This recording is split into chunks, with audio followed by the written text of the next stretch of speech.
BEd first year का teaching subject teaching of social studies करेंगे, जिसके अंदर स्टूडेंट हमने अपनी थर्ड यूनिट स्टार्ट कर रखी है और थर्ड यूनिट का आज हमारा लेक्चर नंबर है 11।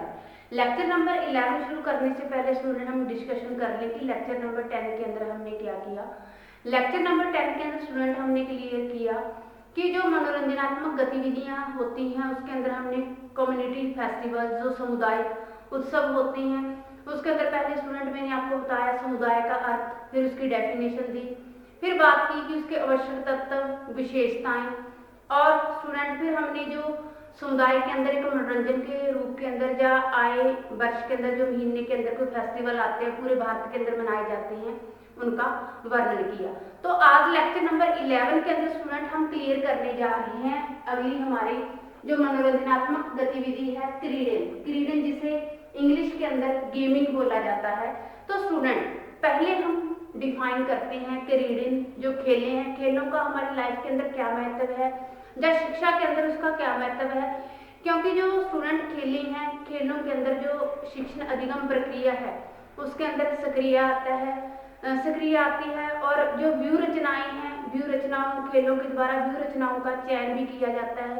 अब बात आती है कई बार शिक्षण अधिगम के द्वारा बच्चे इतना थक जाते हैं तो अगर उन्हें अपनी थकान दूर करनी है वो किसके द्वारा होती है, वो भी खेलों के द्वारा ही होती है। तो बात करें स्टूडेंट अगर शिक्षण क्षेत्र के अलावा जो हमारा सामाजिक ढांचा आता है, सामाजिक ढांचा के अंदर जो मानव और खेलों के द्वारा जो अंतक्रिया होती है वो किसके द्वारा होती है, वो भी क्या है, खेलों के द्वारा ही होती है। अब बात करें स्टूडेंट हम जो क्रीडन है, क्रीडन शब्द की उत्पत्ति क्रीड़ा से हुई है जिसका शाब्दिक अर्थ है क्रीड़ा, क्योंकि इसका जिक्र जो हिंदी और हम बात मानते चले स्टूडेंट हिंदी और संस्कृत साहित्य के अंदर हमें मिला है।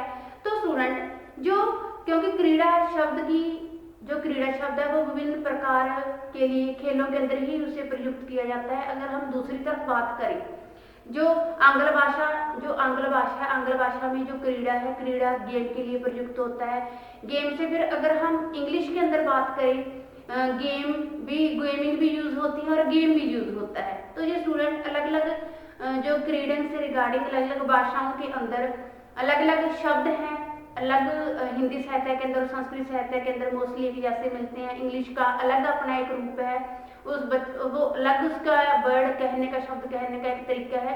तो स्टूडेंट बात करें अगर हम जिससे गेमिंग और जो क्रीडन है वो शैक्षिक व्यू रचना विद्या तकनीक के रूप में खेल और क्रियाओं को अलग करके जाना भी जा सकता है और समझा भी जा सकता है। अगर शिक्षा के अंदर इसका वर्णन करें तो अलग अलग तकनीक द्वारा अलग अलग क्रियाओं के द्वारा इसे अच्छे से समझा भी जा सकता है और जाना भी जा सकता है। अब बात करें स्टूडेंट हम जब शिक्षण को खेलते हैं जो गेम्स हैं गेमिंग को खेला जाता है, तो गेमिंग खेलों को इस प्रकार परिभाषित करेंगे हम स्टूडेंट कि इसके अंदर दो पक्ष होते हैं, एक क्या है विरोधी पक्ष होता है, दूसरा बिल्कुल स्वतंत्र पक्ष होता है। तो दोनों क्या है खेलते हैं, हार जीत की संभावना रहती है और खेलने से पहले उन्हें अपने क्या है रूल रेगुलेशन समझा दिए जाते हैं कि कौन कौन से रूल रेगुलेशन है। तो उसमें वो क्या है मूल्यांकन भी सभा करते हैं कि कहाँ हमारे अंदर अगर हारे हैं तो कहाँ को कमियां रही हैं, अगर नहीं हारे जीतते हैं तो हमें इन फ्यूचर सक्सेसफुल के लिए, कामयाबी के लिए हमें और भी मेहनत करनी चाहिए। तो ये सारा स्टूडेंट क्या है क्रीडन है, लेकिन शिक्षा जगत के अंदर इसका कहीं ना कहीं एक अहम रोल है। अब हम बात करते हैं स्टूडेंट जो क्रीडन से संबंधित विशेषताएं हैं, खेल क्रियाओं की कुछ विशेषताएं होती हैं, वो कौन कौन सी हैं, खेलों की विशेषताएं, वो विशेषताएं कौन कौन सी हैं, रूल रेगुलेशन क्या है, टाइम टू टाइम समझा दिए जाते हैं स्टूडेंट। और क्या क्या होता है उसके अंदर, इसके अंदर मैं फर्स्ट पॉइंट बताती हूँ स्टूडेंट कि खेलने वालों की निम्न संख्या होती है और निश्चित होती है, निम्न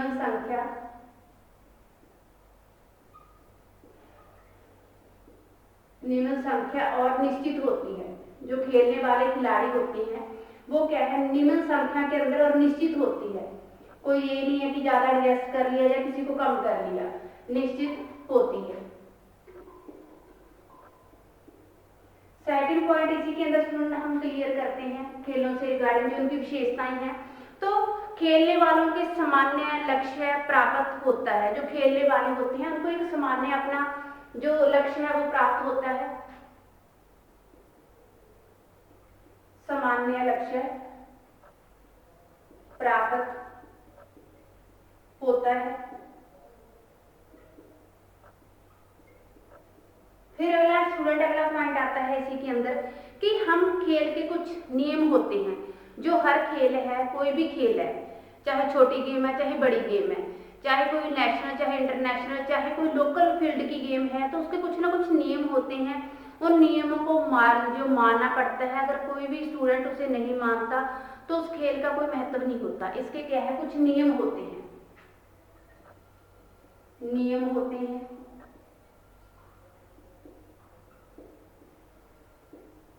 क्योंकि स्टूडेंट जो भी खेल है, चाहे छोटा खेल है चाहे बड़ा खेल है, उसके कुछ नियम होते हैं।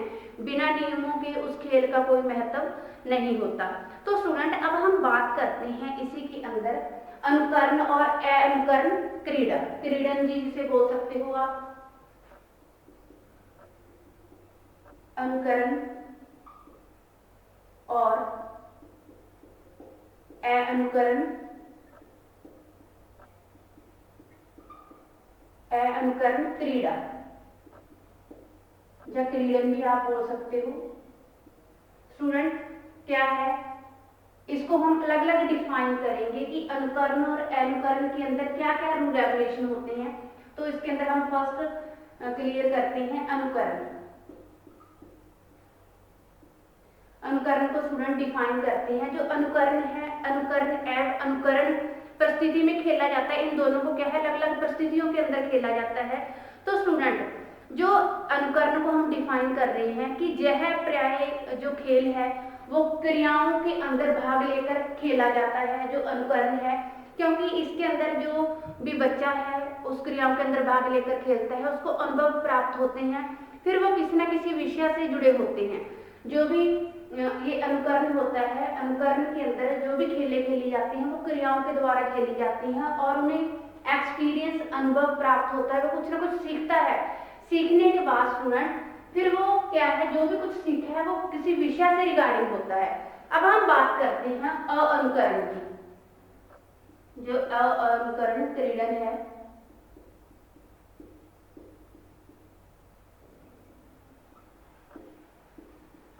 अनुकरण क्रीडन की बात करें स्टूडेंट, तो इसके अंदर स्टूडेंट ये 2 टाइप के द्वारा खेला जा सकता है, शाब्दिक और अशाब्दिक।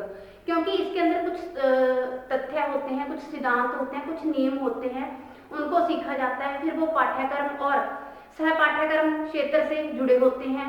क्योंकि इसके अंदर कुछ नियम, तथ्य, सिद्धांत होते हैं, वो कोई ना कोई पाठ्यक्रम सह पाठ्यक्रम से जुड़े होते हैं। और ये 2 टाइप के अंदर खेला जाता है, शाब्दिक और अशाब्दिक। शाब्दिक को हम डिफाइन करें स्टूडेंट, अगर शाब्दिक के अंदर अगर हम बात करें स्टूडेंट, जो शाब्दिक है, शब्द के अंदर जैसे क्विज प्रतियोगिता होगी, पजल्स हो गया, जैसे दिमागी प्रतियोगिता जिसे बोल सकते हैं। फिर बात आती है जो शाब्दिक समस्या समाधान, कोई भी शाब्दिक योजना है जहाँ गेम्स है ये आ जाती हैं। फिर सृजनात्मक जो विचार होते हैं उनका भी इसके अंदर पता लगाया जाता है। दूसरा जो टाइप आती है वो अशाब्दिक अनुकरण लगाओ या अशाब्दिक क्रीडन लगा लो आप।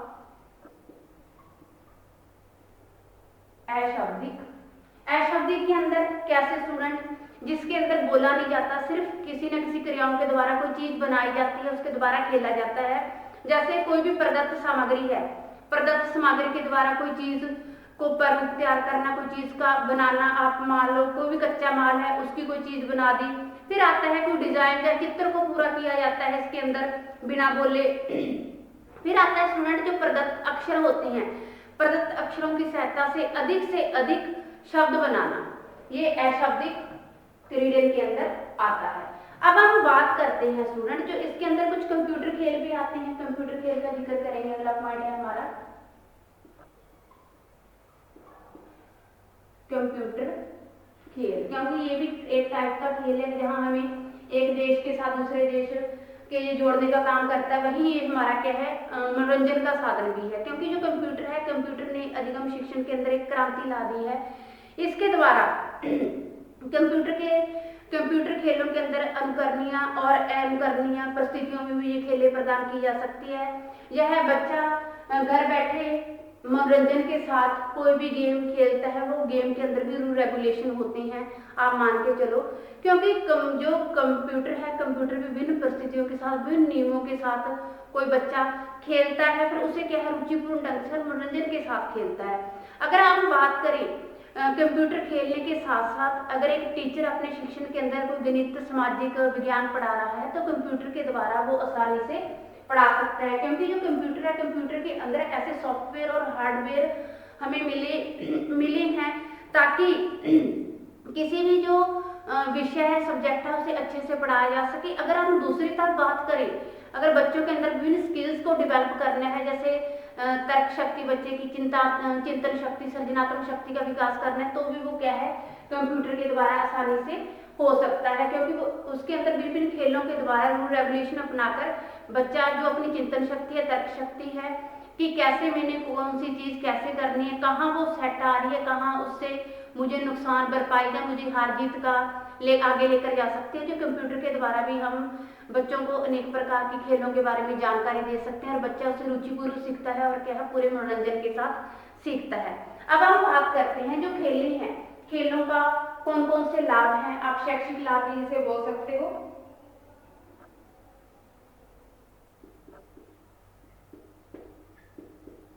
खेलों के शैक्षिक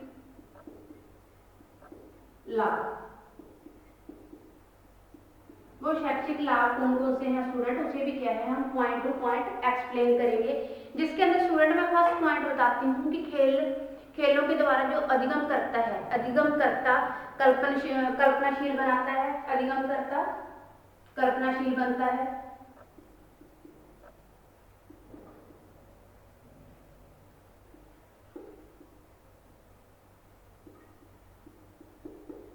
अधिगम करता कल्पनाशील बनता है।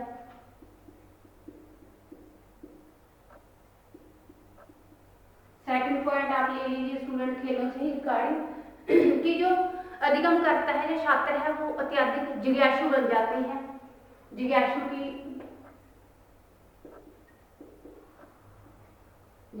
की भावना,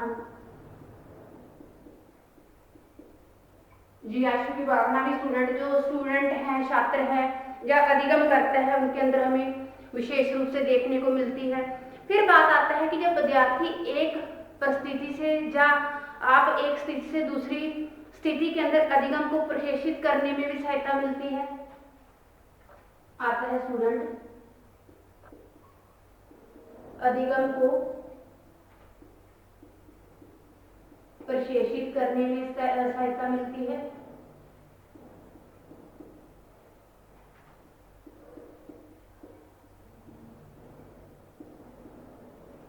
सहायता मिलती है, क्योंकि बच्चा जब एक स्थिति के अंदर सीख जाता है तो वो दूसरी स्थिति के अंदर भी उन्हें ट्रांसफर करने के लिए बहुत अधिक सहायता मिलती है, वो किसके द्वारा, खेलों के द्वारा, आप मान के चलिए।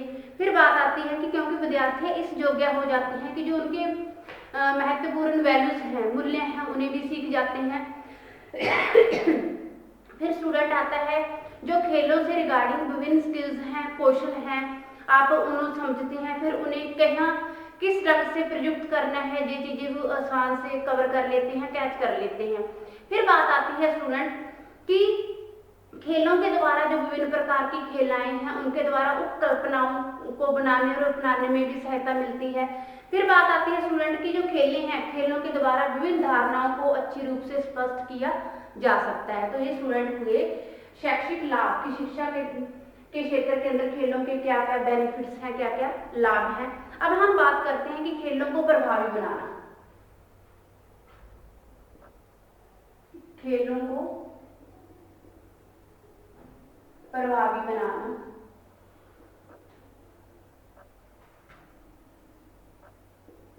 किस प्रकार खेलों को प्रभावी बनाया जाता है, कौन कौन से रूल रेगुलेशन बताकर एक अध्यापक क्या खेलों को प्रभावी बना सकता है। तो स्टूडेंट इसे भी हम पॉइंट टू पॉइंट डिस्कशन करते हैं। तो जो विद्यार्थियों को पूरी जो भी सामाजिक परिस्थिति होती है, पहले उसकी एक अध्यापक के द्वारा व्याख्या की जानी चाहिए। फिर जो कार्य के लक्ष्य होते हैं, मेन जो कार्य लक्ष्य के अनुरूप ही वो जो भी सामाजिक परिस्थिति की बच्चों के सामने एक शिक्षक व्याख्या कर रहा है, उसे एक्सप्लेन कर रहा है, वो क्या कार्य के अनुरूप हो, इधर उधर की बातें उसके अंदर ना हो। फिर बात आती है स्टूडेंट जहाँ भी आवश्यकता अनुभव हो उसी व्यवहार के अंदर उसका वर्णन करना चाहिए। तो अध्यापक पूरी भूमिका निर्वाह का जो भी प्रदर्शन है वो किया जाना चाहिए। थर्ड पॉइंट आता है स्टूडेंट इसी के अंदर कि खेल शुरू करने से पहले खोज के जो खेल के नियम हैं उनकी व्याख्या करनी चाहिए कि खेल के नियम है वो किस तरह से खेलने हैं। अगर वो नियम के हिसाब से जो विद्यार्थी हैं उसे नहीं खेल रहे तो वो जो खेल है खेल का कोई महत्व नहीं रहेगा और इसके अंदर जो विद्यार्थी है वो भी अच्छे से सीख नहीं पाएगा। फिर बात आती है स्टूडेंट कि विद्यार्थियों को खेलों में विभिन्न भूमिकाएं निभाने के लिए निर्देश देने चाहिए, क्योंकि विद्यार्थी से भूमिका निर्वाह में समय जो व्यवहार अपेक्षित होता है उसे पूरी व्याख्या दी जानी चाहिए और भूमिका जो भी पूरी है किस तरह निभानी है, किस तरह से वो सफल हो सकती है, उसका पूरी तरह से शिक्षक के द्वारा विद्यार्थी को एक्सप्लेन किया जाना चाहिए। तो ये स्टूडेंट इसको जो खेलों को प्रभावी बनाने की हमने पॉइंट एक्सप्लेन किए। अब हम बात करते हैं कि जो खेल है खेलों के अंदर अध्यापक की भूमिका।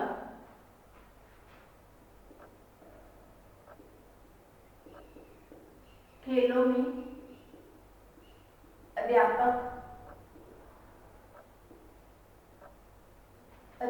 की भूमिका उसे भी स्टूडेंट हम पॉइंट टू पॉइंट एक्सप्लेन करेंगे, इसके अलग अलग पॉइंट डिफाइन करके अलग अलग पॉइंट लेके। तो स्टूडेंट इसके अंदर जो फर्स्ट पॉइंट आता है वो आता है कि अभ्यास के उचित अवसर प्रदान करने में सहायक। अभ्यास के उचित अवसर प्रदान करने में सहायक।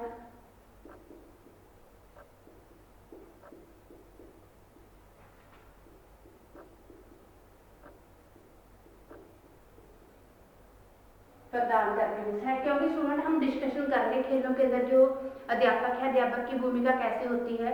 क्योंकि जो अध्यापक है अध्यापक की भूमिका इसके अंदर निर्देशात्मक नहीं होती बल्कि अनिर्देशात्मक होती है।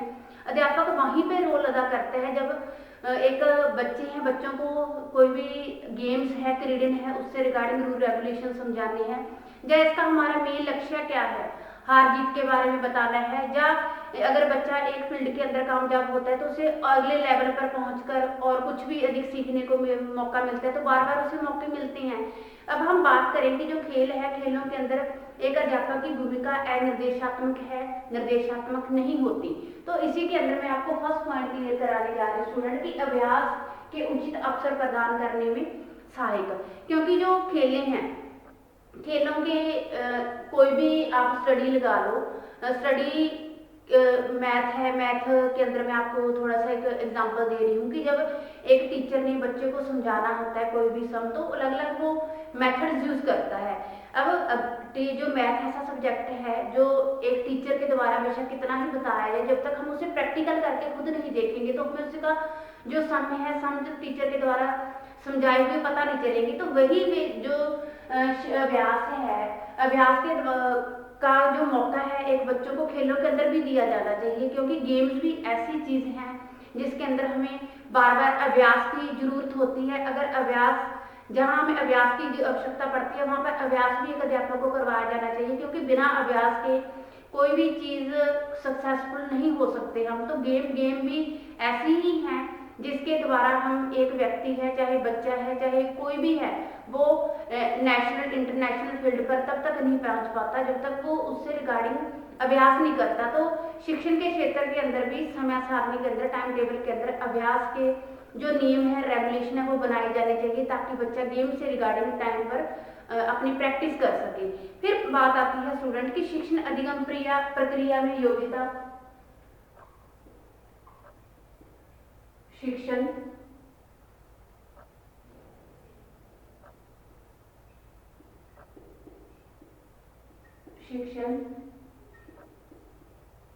अधिगम प्रक्रिया में उपयोगिता।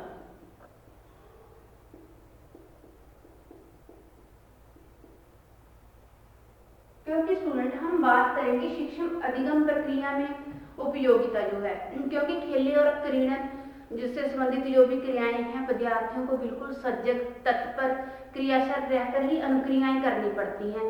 तो स्टूडेंट अब बात करें, क्योंकि कोई भी जो अध्यापक है चाहे विद्यार्थी है वो निष्क्रिय होकर मूक बनकर किसी चीज को नहीं, किसी चीज के अंदर नहीं रह सकता, तो उसे कोई ना कोई एक्टिविटीज, कहीं बोलना पड़ता है, कहीं चुप रहना पड़ता है। तो ये चीजें क्या है, बहुत जरूरी हैं। एक विद्यार्थी है वो मूक बनकर या एक सिर्फ श्रोता बनकर ही नहीं देख सकता, तो उसे बोलकर भी क्रियाएं करनी पड़ती हैं। तो फलस्वरूप उसमें समय के अपने प्रयत्नों के द्वारा सीखना, फिर बात आती है नई नई बातों को जानना, अनुसंधान की प्रवृत्तियां जो आती हैं कि नई नई रिसर्च करता है, किस पर कोई चीज किस प्रकार कैसे करनी है। तो ये कौशलों के उचित विकास के अंदर शिक्षण अधिगम की जो प्रक्रिया है, ये भी जो बच्चों के अंदर स्किल्स हैं वो अधिक डेवलप हो सके, ये चीजें करवाने के लिए उन्हें हमेशा शिक्षण के अंदर तत्पर रहना चाहिए। थर्ड पॉइंट आता है स्टूडेंट विद्यार्थियों को सीखने के प्रति अभिप्रेरित बनाने में सहायक। विद्यार्थियों को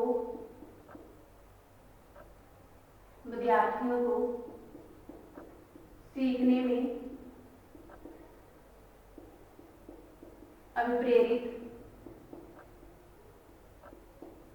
बनाने में सहायक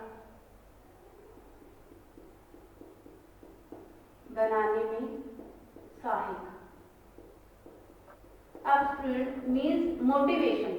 शिक्षण के अंदर चाहे खेलों के अंदर, क्रीडन के अंदर बच्चों को मोटिवेशन करना है, बच्चों को प्रेरित करना है। तो स्टूडेंट इससे जो भी बच्चा कोई गेमिंग के अंदर भाग ले रहा है, वो गेमिंग के अंदर भाग लेने से अगर बच्चा रुचिपूर्ण करता है तो वो क्या है, इंटरेस्टिंग के साथ, पूरा मनोरंजन के साथ, रोचक मनोरंजन और आनंदप्रद वो चीजें उसके लिए बन जाती हैं। तो शिक्षण अधिगम प्रक्रिया में विद्यार्थियों को रुचि और ध्यान बराबर रखकर ही उन्हें आगे बढ़ने के लिए अभिप्रेरित करना चाहिए।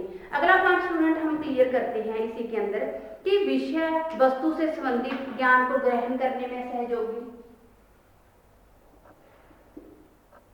विषय वस्तु से संबंधित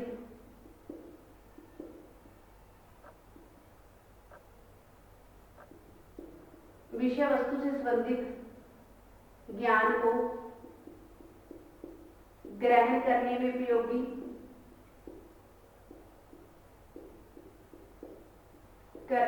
उपयोगी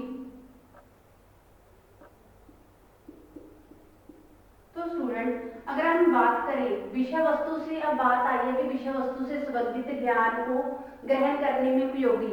कई बार ऐसे होता है कि कोई विषय वस्तु के अंदर टॉपिक ऐसे आते हैं कि बच्चों को अगर हम सीधा एक्सप्लेन करें तो वो बच्चों की समझ में नहीं आते। अगर वही उन कठिन चीजों को गेम के द्वारा समझाया जाए तो वो बच्चा क्या है, उसे अच्छे तरीके से सीखता है और वो जो ज्ञान होता है वो लॉन्ग टाइम तक उन्हें याद रहता है और वो स्थायी ज्ञान बन जाता है। तो विषय वस्तु से संबंधित ज्ञान को ग्रहण करने में जो क्रीडन है, जो खेलने हैं, अधिगम क्षेत्र के अंदर, शिक्षण क्षेत्र के अंदर अपना एक अच्छा रोल अदा करती हैं। फिर बात आती है स्टूडेंट की विद्यार्थियों के मूल्यांकन में उपयोगिता।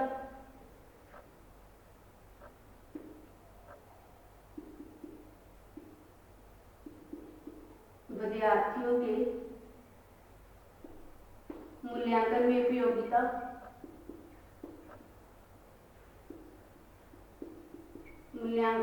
उपयोगिता क्योंकि स्टूडेंट जब खेलने जाती हैं तो इसके अंदर कोई स्पेशल एवेल्युएशन नहीं होता, मूल्यांकन नहीं होता।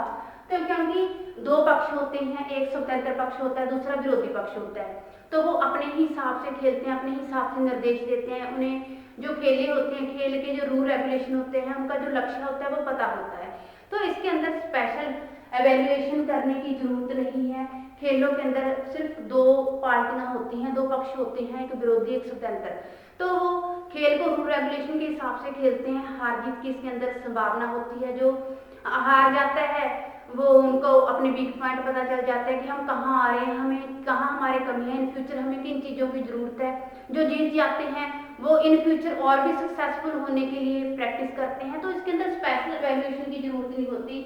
जो ये नहीं है कि अगला कोई थर्ड पर्सन के द्वारा इसके अंदर एवेल्युएशन किया जाए, बच्चे खुद ही अपना मूल्यांकन अपने द्वारा करते हैं। खुद बच्चे सब स्वतंत्र होते हैं, सब निर्देशित होते हैं। तो स्टूडेंट ये हमने अपना टॉपिक क्लियर किया क्रीडन, जो मनोरंजनात्मक एक्टिविटीज के अंदर आता है, जिसे हम खेल बोलेंगे, गेमिंग बोलेंगे।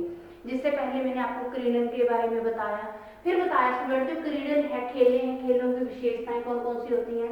फिर इसके अंदर हमने बताया कि जो अनुकरण है, अनुकरण मीन्स सीखना, अनुकरण कॉपी करके भी सीखा जा सकता है और कॉपी करके नहीं भी सीखा जा सकता।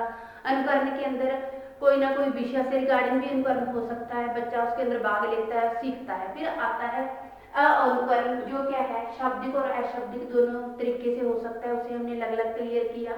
फिर आता है स्टूडेंट जो खेलों को प्रभावी बनाने के लिए जो एक अध्यापक है, चाहे कोई भी पर्सन है जो खेल करवा रहा है, वो खेल से संबंधित हर रूल रेगुलेशन बता देता है। फिर बात आएगी खेलों में अध्यापक की भूमिका, कि अभ्यास के उचित अवसर प्रदान करने में सहायक, क्योंकि शिक्षण के अंदर अभ्यास के प्रैक्टिस की बहुत जरूरी होती है, तो जरूरत होती है, तो ये अवसर उन्हें देने चाहिए।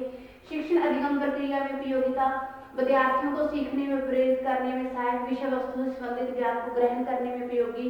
फिर आया है विद्यार्थियों के मूल्यांकन में उपयोगिता, एवेल्युएशन भी बच्चे खुद करते हैं।